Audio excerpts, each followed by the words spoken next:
Abramos a palavra, irmãos, no Evangelho de João, no capítulo de número 2. Evangelho de João, capítulo de número 2. O Senhor me deu essa mensagem de hoje, quando estava lá no México, na belíssima cidade de Monterrey, no norte do México. E eu quero convidá-los a que se coloquem de pé.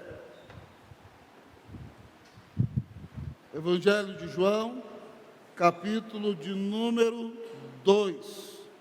Evangelho de João, capítulo de número 2. Assim diz a palavra do Senhor. 3 dias depois, houve um casamento em Caná da Galileia, achando-se ali a mãe de Jesus. Jesus também foi convidado com os seus discípulos para o casamento. Tendo acabado o vinho, a mãe de Jesus lhe disse: eles não têm mais vinho. Mas Jesus lhe disse: mulher, que tenho eu contigo? Ainda não é chegada a minha hora. Então ela falou aos serventes: fazei tudo o que ele vos disser.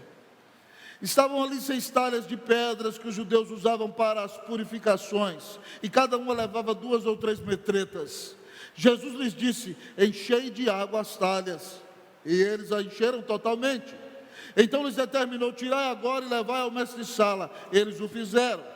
Tendo o mestre-sala provado a água transformada em vinho, não sabendo de onde viera, se bem que o sabiam os serventes que haviam tirado a água, chamou o noivo e lhe disse: todos costumam pôr primeiro bom vinho, e quando já beberam fartamente, serve o inferior. Tu, porém, guardaste bom vinho até agora. Com este deu Jesus princípio a seus sinais em Caná da Galileia, manifestou a sua glória, e os seus discípulos creram nele. Vamos ler comigo o 11? Com este deu Jesus princípio a seus sinais em Caná da Galileia, manifestou a sua glória, e os seus discípulos creram nele. Amém. Vamos fechar os nossos olhos, nós vamos orar, falar com o nosso Deus. Feche seus olhos. Peço ao Senhor para falar com você nessa noite, que essa mensagem seja uma grande bênção para o seu coração. Oremos a Deus. Pai, fala a nossa alma. Tu falaste profundamente ao meu coração nesse texto, ó Senhor. Tu falaste profundamente à minha alma. E, ó Pai, eu queria pedir ao Senhor que do mesmo jeito que expuseste diante de mim a Tua palavra, mas expuseste a minha alma por meio da Tua palavra, eu queria pedir que o Senhor fizesse a mesma coisa com a Tua igreja, para que ao Senhor nós descansemos no Senhor, para que ao Senhor não deixemos que a ansiedade governe a nossa vida, para que não sejamos incrédulos, tomando o nome de crentes. Senhor, tem misericórdia de nós, fala aos nossos corações. Ó Deus, glorifica o nome de Jesus, abençoa-nos e dá que essa noite seja uma noite de encontro, de transformação, de quebrantamento, de submissão ao Senhor e à Tua soberania. Nós oramos em nome de Jesus, amém. A igreja pode sentar-se.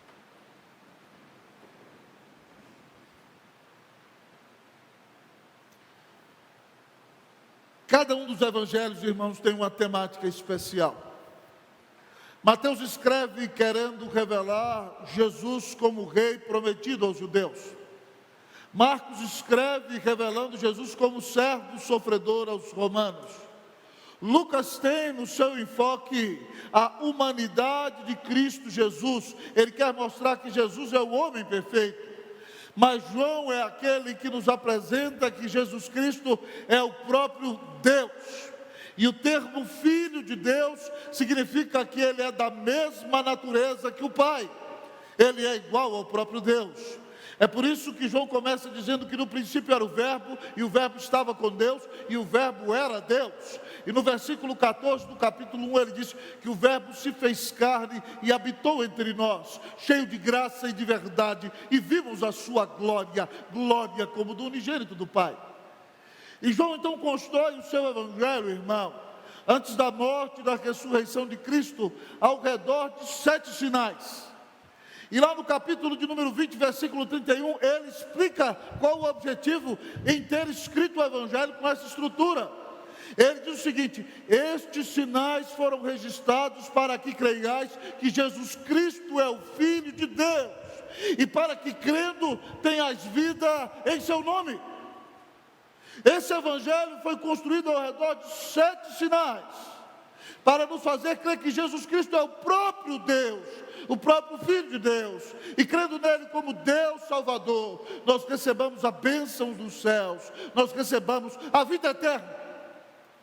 Tendo visto então, irmãos, que o propósito do Evangelho é apresentar sinais para que creiamos em Deus e creiamos em Jesus e recebamos a vida eterna e a salvação, nós vamos nos focar no primeiro sinal do Senhor Jesus, que foi feito num casamento em Caná da Galileia. E esse sinal do Senhor Jesus tem o objetivo de revelar que Ele é Deus, e tem o objetivo de revelar que Ele não é qualquer Deus, mas tem o objetivo de revelar que Jesus é o soberano Deus sobre a nossa vida. Aqui Jesus foi convidado a um casamento, sua mãe foi convidada, e ele estava com seus discípulos e eles foram convidados. E se você se lembra bem, o casamento judaico dura 7 dias. Cartas são enviadas para todo Israel. As pessoas saem do seu lugar, então elas ficam ali habitando numa casa ou em tendas junto a uma família, e elas precisam de comida e provisão de vinho para todos aqueles dias para celebrar a festa. Queridos, se a comida falta, ou se o vinho falta naquela festa, essa é a maior gafe social que pode acontecer no meio do povo de Deus. Se em algum casamento acabasse o vinho ou a comida, essa família seria infamada em Israel, e seria envergonhada no meio do povo de Deus. E aqui no pequeno vilarejo de Caná, está Jesus numa festa de casamento, e acaba o vinho. A mãe de Jesus se aproxima dele e diz a ele o seguinte: o vinho acabou. Ela diz aqui: eles não têm mais vinho. E ao olhar para esse texto, amados irmãos, em que Maria se aproxima de Jesus e faz a ele esse pedido tão especial, ele se revela a mim e a você como o soberano sobre todas as circunstâncias, o soberano da nossa vida. O tema da minha mensagem nessa noite é Jesus Cristo, o soberano da nossa vida. Muitas vezes você acha que você controla o tempo, muitas vezes você acha que você controla a sua vida, mas você precisa reconhecer de fato que você está onde está, tem recebido as bênçãos que tem recebido, e se tem prosperado é porque Deus tem desejado, e se tem enfrentado dificuldades é porque o Senhor tem permitido. Tudo isso tem acontecido porque Jesus Cristo é o soberano da tua vida. Aqui Jesus se apresenta a nós como o soberano da nossa vida. Jesus Cristo, o soberano da nossa vida. E ao olhar para essa passagem tão maravilhosa, a primeira verdade que o texto nos diz é a seguinte: que Jesus Cristo, o soberano da nossa vida, não atua quando desejamos. Jesus Cristo, o soberano da nossa vida, não atua quando desejamos. Eu já pintei o cenário para vocês. Ele está no casamento, o vinho acabou. Será a maior gafe social na vida daquela família. Provavelmente são parentes de Maria e de Jesus, porque, amados irmãos, só parentes permitiriam levar todos os discípulos assim de uma vez só. Então ela se aproxima do Senhor Jesus. Maria diz o seguinte: eles não têm mais vinho. Maria conhecia quem era aquele menino que ela gestou no seu ventre. Ela sabe que é o próprio Deus.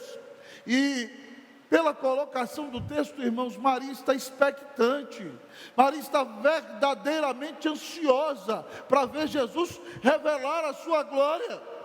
E ela então chega dando uma dica: aquele que é filho dela humanamente falando, mas é maior do que ela, porque é o Deus dela. Ela diz para eles: acabou o vinho, eles não têm mais vinho.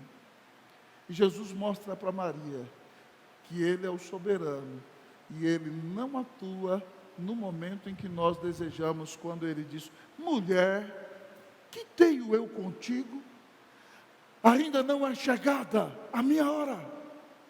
Jesus mostra para ela, chamando-a de mulher, que Ele é quem controla todas as coisas, que Ele é quem controla o seu ministério, que Ele é quem controla a nossa vida, que Ele é quem sabe o tempo e o modo de realizar todas as coisas.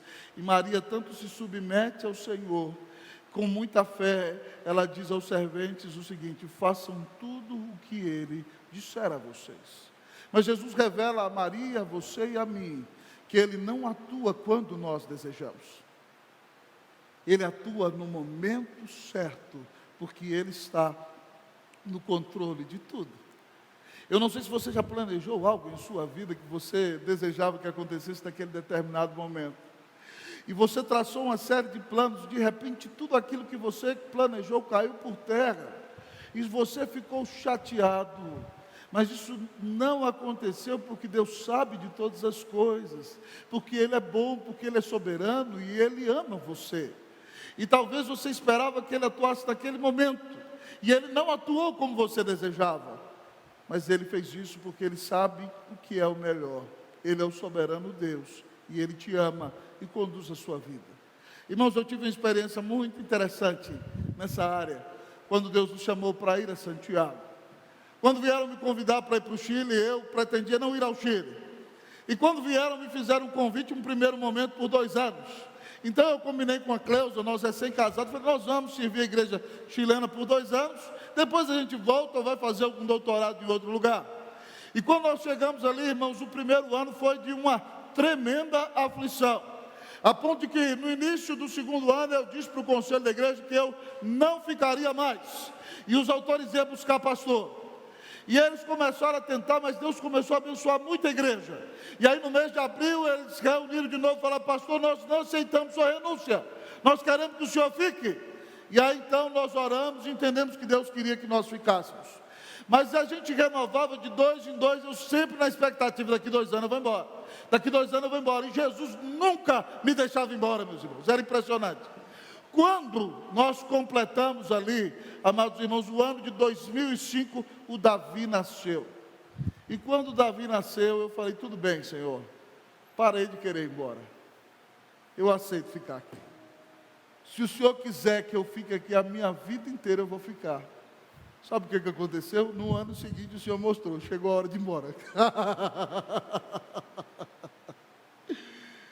Irmãos, louvado seja Deus porque o Senhor nos mandou para lá. Foi uma bênção para a nossa vida, foi uma bênção para a nossa família, foi uma bênção para a equipe de todos os pastores que ali estiveram conosco, e para a glória de Deus todos saíram dali para ministérios abençoados. Foi uma bênção para a igreja chilena que passou por um tempo de revitalização naquela época. Mas o meu projeto pessoal não era aquele. Mas eu louvo ao Senhor Jesus, porque Ele não atua na minha vida quando eu quero. Ele atua na minha vida quando Ele quer. E Ele sabe o tempo e o modo. Ele sabe o que é o melhor.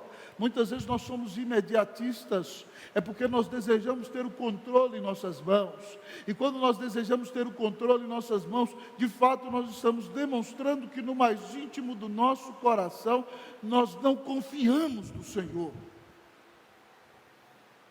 É triste, amados irmãos. Talvez o pecado aparente, você pense que Maria está ansiosa.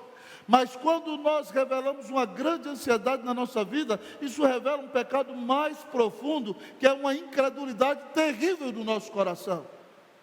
Porque quando nós ficamos chateados porque o Senhor não atuou no nosso tempo, significa que nós não confiamos na bondade do Senhor. Significa que nós não confiamos no amor do Senhor.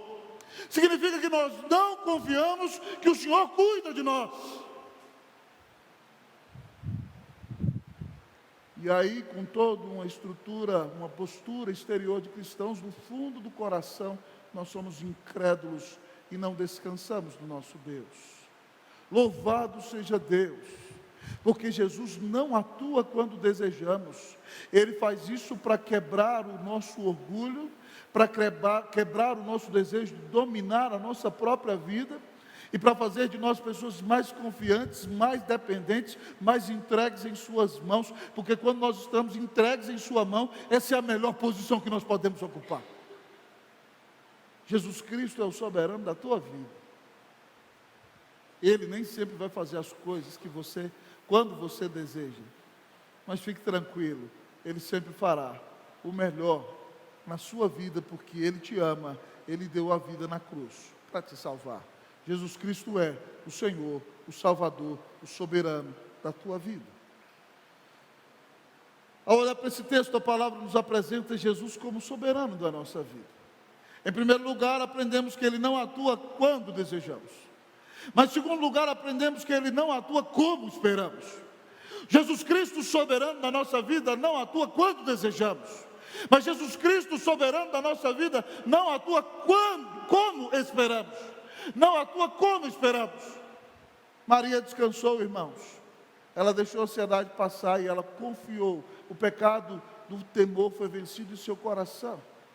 E agora então, depois ela disse aos serventes: façam tudo o que Ele vos disser. A Bíblia nos conta a história que ali há 6 talhas. Cada uma leva 2 ou 3 metretas.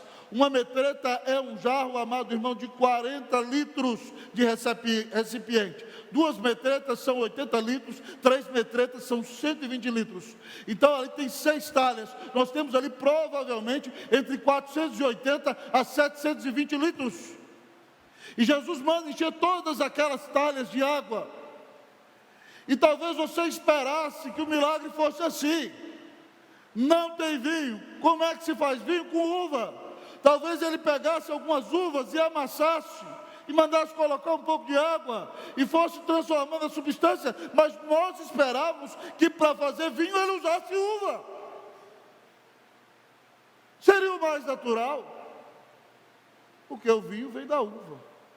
Mas Jesus manda encher as talhas de água.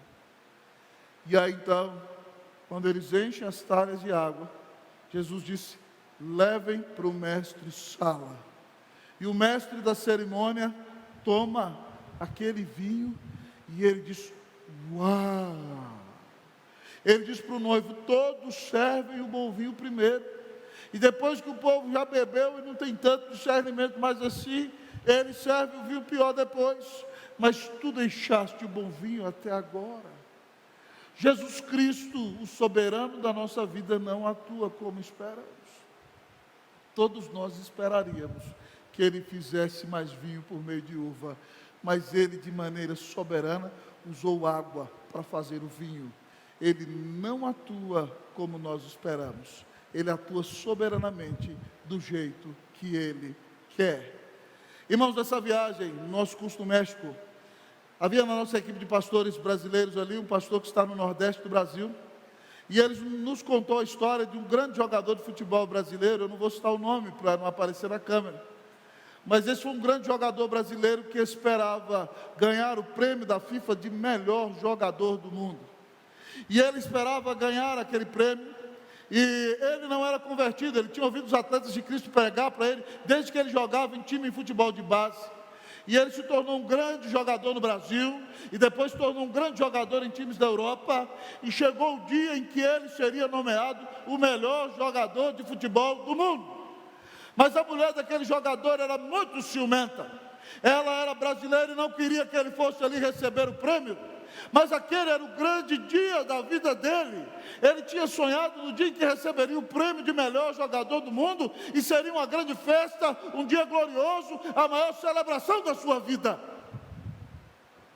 E ele disse que iria receber o prêmio, e a mulher arrumou a maior confusão do mundo. E ele foi receber o prêmio, e a mulher pegou os meninos, todos os empregados, limpou a casa e trouxe todo mundo para o Brasil. A mulher tinha ciúmes das modelos que dariam em cima dele ali no dia da premiação.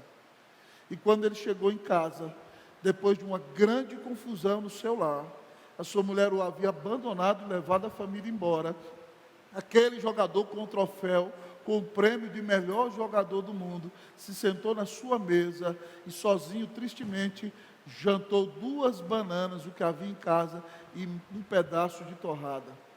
E deprimido profundamente, ele disse: do que valeu tudo isso? E ele disse o seguinte: sabe o que eu vou fazer? Vou dar cabo da minha vida. e pegou a sua Ferrari espetacular do ano e falou assim: eu vou enfiar essa Ferrari num poste e vou acabar com tudo. E quando ele estava acelerando a sua Ferrari, querendo acabar com a sua vida, ele disse: Deus, agora é a última oportunidade que o Senhor tem para me mostrar se o Senhor existe ou não. Agora eu quero ver se o Senhor existe. E quando ele falou isso, irmão, a Ferrari, pum, apagou. Do nada. Do nada. E ele disse que tentava fazer a Ferrari pegar, ela não pegava. Aí ele pegou seu telefone celular e ligou para esse pastor colega nosso, que tinha sido colega dele de time de base e é atleta de Cristo. E ele falou assim: rapaz, me aconteceu isso, isso e isso. É verdade tudo aquilo que vocês falavam, que se eu receber a Cristo, Ele vai ser Senhor da minha vida e vai mudar tudo. E o pastor disse para ele: é verdade. E ele recebeu Jesus, irmãos, dentro daquele carro, naquela noite, de grande tristeza. E ali ele foi reconciliado com o Senhor. E alguns dias depois ele veio para o Brasil, buscou sua família, a sua família foi mudada, a sua vida foi mudada. E desde aquela época, aquele jogador tem feito a diferença onde está, para a glória e para a honra do nome do Senhor Jesus. O Senhor não atuou como ele esperava. Ele achou que o dia da premiação seria o dia mais glorioso da sua vida. Mas no dia mais humilhado da sua vida, ele recebeu a maior de todas as bênçãos da sua vida, que foi o perdão de pecados, a salvação em Cristo Jesus. E aquele homem teve a sua vida transformada. Preste atenção, Jesus não atua como você espera. Talvez você tenha tido uma grande frustração na sua vida, mas preste atenção, talvez esse vale profundo seja uma grande oportunidade para o Senhor manifestar a graça dEle para com você. Talvez esse momento de grande angústia e dificuldade que você tem enfrentado seja a oportunidade para que o Senhor mostre a você que Ele está contigo, que Ele nunca te deixará, jamais te abandonará. Se Jesus é o soberano da sua vida, muitas vezes Ele não vai fazer as coisas do jeito que você espera, mas Ele vai fazer tudo da melhor maneira possível. E tudo que Ele fizer por você vai ser o melhor. Que nessa noite você então se submeta ao Senhor e diga: Senhor, o Senhor tem feito coisas de maneira que eu não espero, mas eu espero na Tua graça, eu espero no Teu nome, eu espero na Tua salvação. Que você coloque a sua esperança em Jesus. Ainda que as coisas não aconteçam da maneira como você espera, todas as coisas cooperam para o bem daqueles que amam a Deus, daqueles que são chamados conforme o seu propósito. Confie no Senhor, Ele está realizando o melhor a seu favor, ainda que Ele não atue da maneira como você espera. Você confia na soberania do Senhor? Você confia na bondade do Senhor? Você confia no cuidado do Senhor com a sua vida?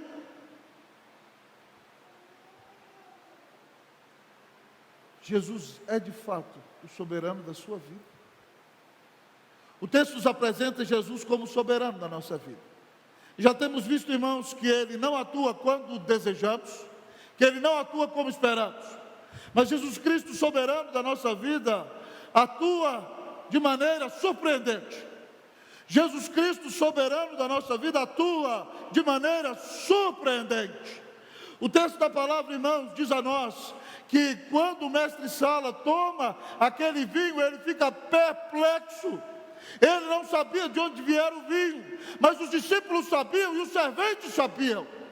Então o texto diz que aquele homem louva o noivo, mas os que viram o milagre, diz o texto bíblico, no versículo de número 11, que Jesus naquele dia manifestou a sua glória, e os seus discípulos creram nele.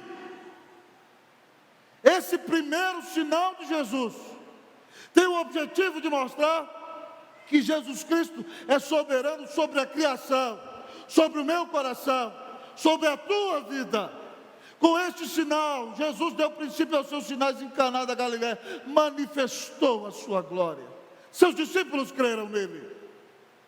Jesus atua de maneira surpreendente. E quando Ele atua de maneira surpreendente na tua vida e na minha, porque Ele quer manifestar a sua glória a nós. E quando nós contemplarmos a manifestação da sua glória, nós creremos em sua palavra, nós creremos em sua bondade, nós creremos em seu amor. Ah, meus irmãos, Jesus atua de maneira surpreendente. Outra história que eu ouvi de outro colega, numa bela conversa lá no México, a história também de uma situação acontecida no Brasil. Certo homem cristão, presbiteriano, mudou-se para uma cidade, foi convidado para trabalhar numa grande empresa, num cargo de gerência tremendamente superior ao seu. E a proposta era tão boa que aquele homem chegou ali no primeiro mês daquela cidade e comprou uma casa. Mas para a perplexidade dele, depois de comprar aquela grande casa, ele pagou a metade, depois pagaria o resto em um determinado tempo. Depois de um mês, houve uma reestruturação na empresa e ele foi mandado embora. Ele entrou em crise. Falou assim: não entendi nada. O que Deus quer com um negócio desse? Eu abandonei tudo que eu tinha, fiz uma grande dívida agora, e com um mês de trabalho eu sou mandado embora. Ah, irmãos, mal sabia ele que uma semana depois, eles descobririam que a mãe dele estava com um câncer terrível, tomando conta de tudo. E todos os seus irmãos trabalhavam intensamente e não podiam cuidar dela. E o câncer foi tão terrível na mãe daquele rapaz que ela veio a falecer dentro de 3 meses.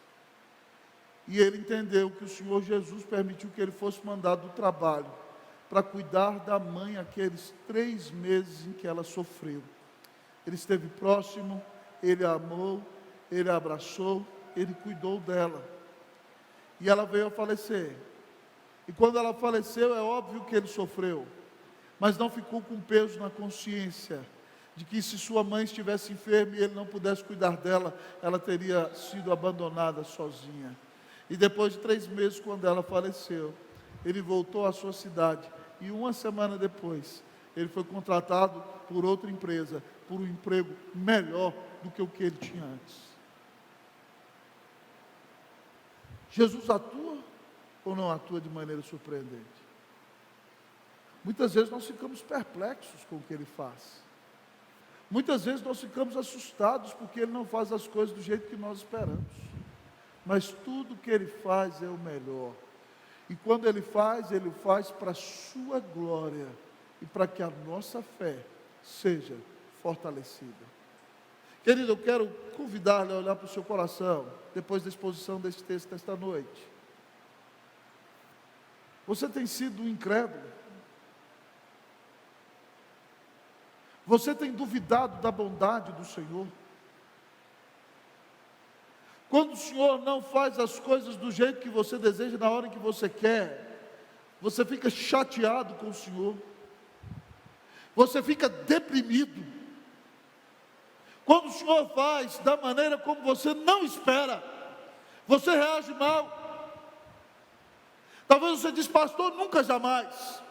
Mas eu quero convidar você a fazer uma análise na sua vida nessa noite. Como é que está a sua vida de oração, por exemplo? Porque antes você orava mais, dobrava os seus joelhos e tinha uma vida de oração abundante, mas de repente a sua vida de oração esfriou.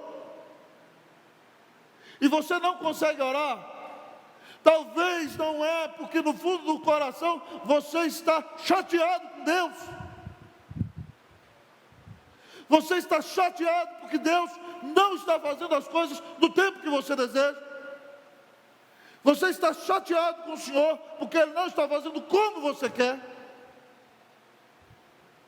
Se isso tem acontecido, meu irmão, há um falso Deus no seu coração. Há um ídolo. E o ídolo é você que quer controlar a sua vida e quer ser soberano sobre as suas circunstâncias. Nessa noite o Senhor me diz por meio desse texto que Ele é soberano. E Ele não vai dividir o lugar dEle na tua vida com você nem com ninguém. Você não vai mandar, você não vai ganhar o jogo. E ainda bem, porque não vai ganhar porque Ele te ama. Porque se Ele não te amasse, Ele te entregaria a própria sorte. Então, em lugar de estar no controle. Peça perdão ao Senhor porque você não tem confiado nele. Peça perdão ao Senhor porque você não tem acreditado que o que Ele está fazendo é o melhor. Peça perdão ao Senhor porque o seu coração está gelando no meio da crise. E peça perdão porque você não consegue se submeter nem aceitar as coisas do tempo de Deus, do jeito que Ele está fazendo. Se você se arrepender, o Senhor vai abrir seus olhos. E você verá o Senhor atuando surpreendentemente. Porque é assim que o Senhor fez sempre quando esteve em nosso meio. Ele desceu da glória de maneira surpreendente. Resolveu nascer numa manjedoura de maneira surpreendente. Cresceu surpreendentemente na casa de um carpinteiro. No auge da sua vida adulta, não pregou no grande templo nem nas grandes sinagogas. Pregou certa vez no templo sim, mas pregava para a multidão do povo. Discipulou 12 homens, deu sua vida na cruz, ressuscitou, subiu aos céus e agora nos manda pregar o seu evangelho. E nos manda pregar o mundo inteiro, que Ele está vindo, está estabelecendo o seu domínio, e todo aquele que se submeter a Ele, e crer nele, como seu Senhor e Salvador, será seu súdito, será seu filho, será perdoado, terá um lugar garantido no seu reino, e reinará com Ele eternamente. Jesus é o soberano, e Ele amou você, e deu a vida na cruz para te salvar. O maior de todos os reis resolveu comprar você com o sangue dele na cruz. Se você entende esse amor maravilhoso, peça perdão pela incredulidade, peça perdão pelo desejo de estar no controle, peça perdão pela frieza espiritual, peça perdão nessa noite e diga: Senhor Jesus, domina o meu coração. Eu quero que Tu sejas o soberano da minha vida, atuando no tempo que o Senhor quiser, do jeito que o Senhor quiser, surpreendendo-nos de maneira, meu irmão, que se isso acontecer, o Senhor vai ser glorificado na tua vida e na minha vida. Eu e você confiaremos verdadeiramente nele, mas muito mais ainda, pessoas observarão a ação do Senhor na nossa vida, e verão o Evangelho saindo da nossa boca, e crerão em Jesus, porque verão a ação desse soberano tão amoroso, que conduz a nossa vida, e cuida do nosso coração. Que você hoje se submeta à soberania amorosa do Rei Jesus, que Ele domine os seus pensamentos, que Ele domine os seus sentimentos, que Ele domine as suas motivações, que Ele domine desde o íntimo do seu coração. Que Jesus seja soberano sobre você, sobre toda a sua vida, hoje, amanhã e para sempre, em nome de Jesus. Amém.